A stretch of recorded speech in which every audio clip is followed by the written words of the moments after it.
Hi, this is Tom, Negotiating with Jesus, and I've done a few videos in a row.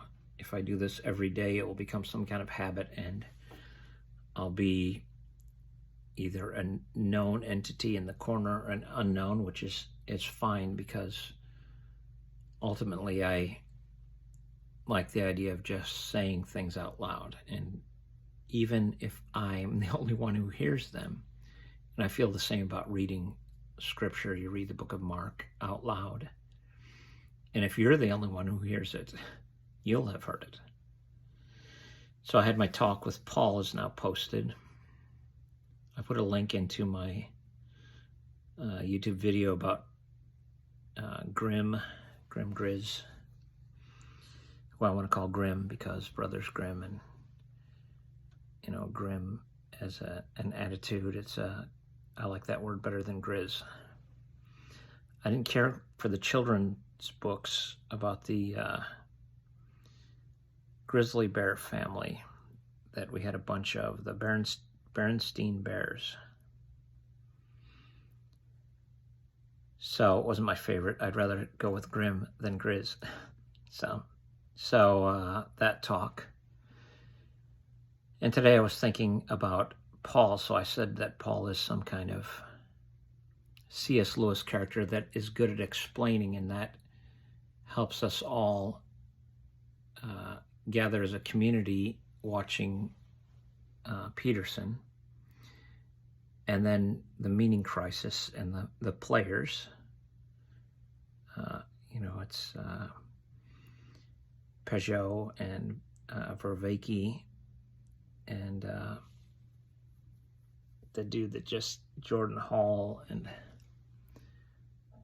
all these upper echelon brilliant people. And I like the brilliance. I don't always understand it. And so Paul, breaking it down, was this C.S. Lewis who talked about heavenly things and earthly things in a way that was, you could grasp it. It's that fit, the optimal grip.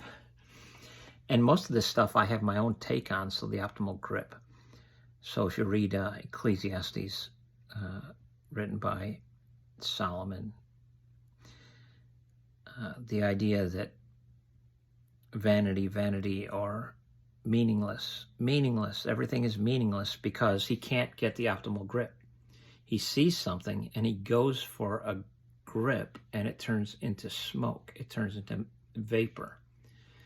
So his conclusion of the matter is fear God and keep his commandments. So your wisdom is to understand there's a better ruler than you or than any king.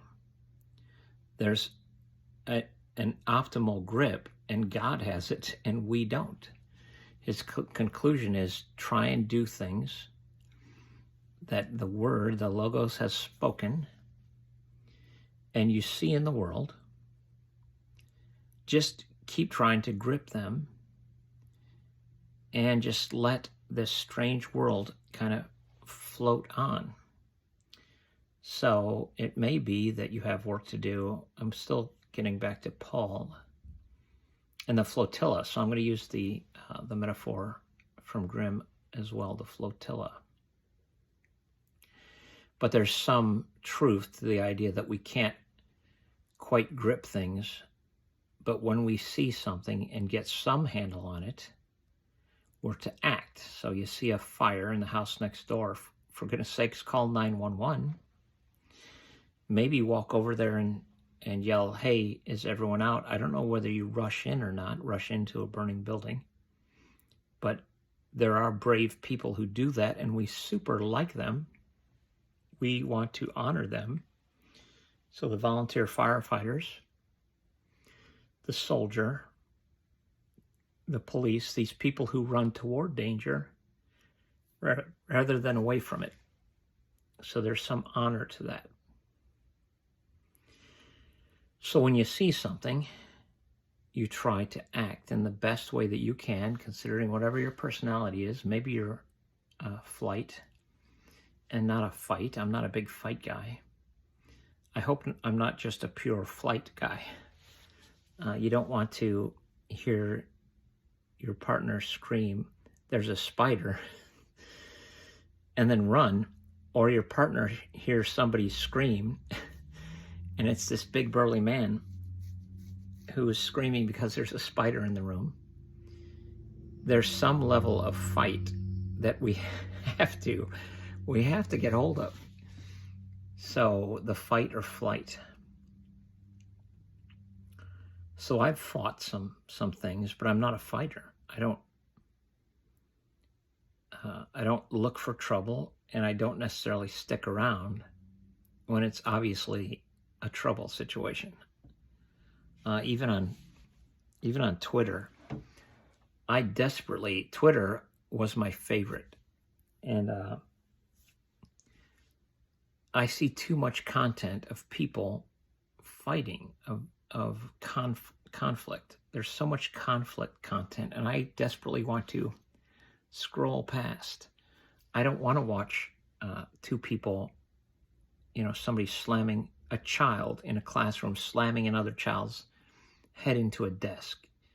It is not at all entertaining to me.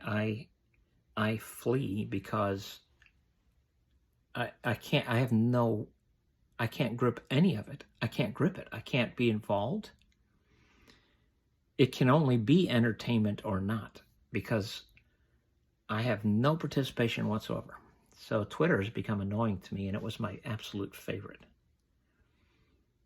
But, this corner is my favorite, and the conflict here is pretty minimal.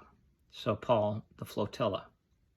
I'm going to conclude with this thought that, so Paul, in the estuary, he's on the shore, he's firmly established, he's got a foundation. He's not going to be moved, is what it appears like, but he's also close to the shore, like a lighthouse, signaling in the meaning crisis, be careful if you come into the estuary. There's some rocks, you have to navigate well if you're going to be sailing around the shore, and the lighthouse warns of rocks and not an easy passage. So this flotilla, all these people, some being dashed against the rocks, and that's absolutely a common human experience. So when I talked about Grimm and the puzzles, that's a common human experience. And if you get a piece that gives some sense of hope, of guidance against being dashed in the rocks, or people who also have been dashed in the rocks, and that puzzle piece fits in, and then you have relationship, because your puzzle is very similar to other puzzles. You find that navigating carefully around rocks is it's demanded of humans, because we dash against the rocks all the time.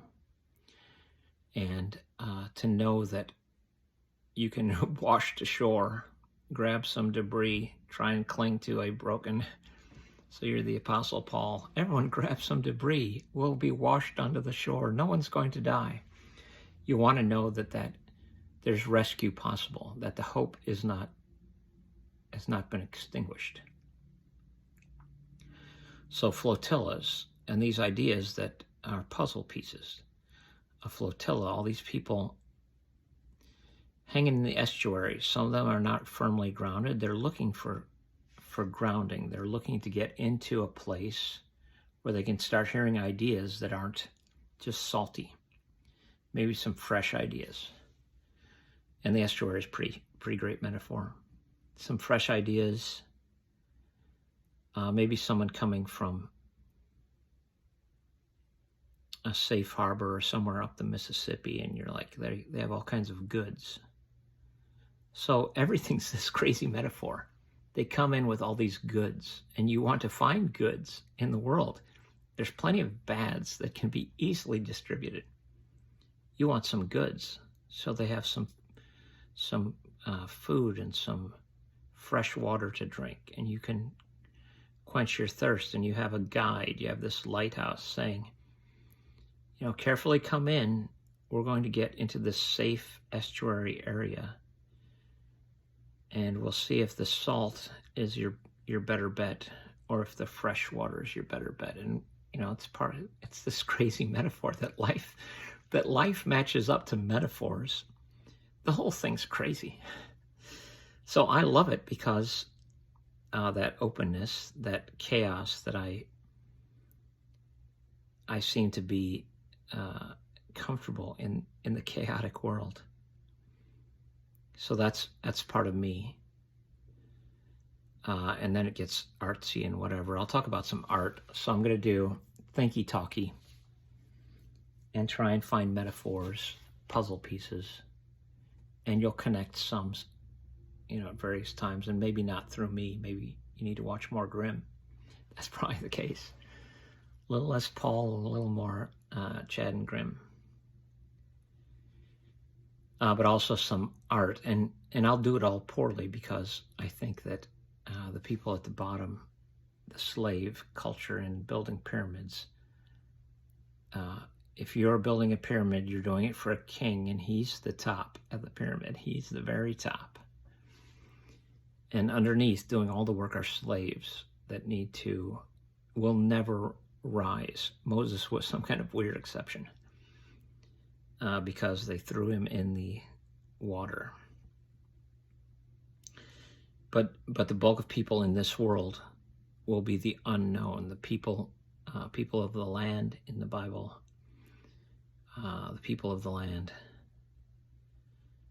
We can't all get to the top of the pyramid. That's got to be one. So that's it for today. I think I'm going to try and do at least one video every morning, and then other content that suits me. So it's going to be music, art, maybe critiquing other videos, or walking through a book that I'm reading. I'm not sure what it's going to be, but it's going to be something. It's going to be something. So thanks for watching. Tom out.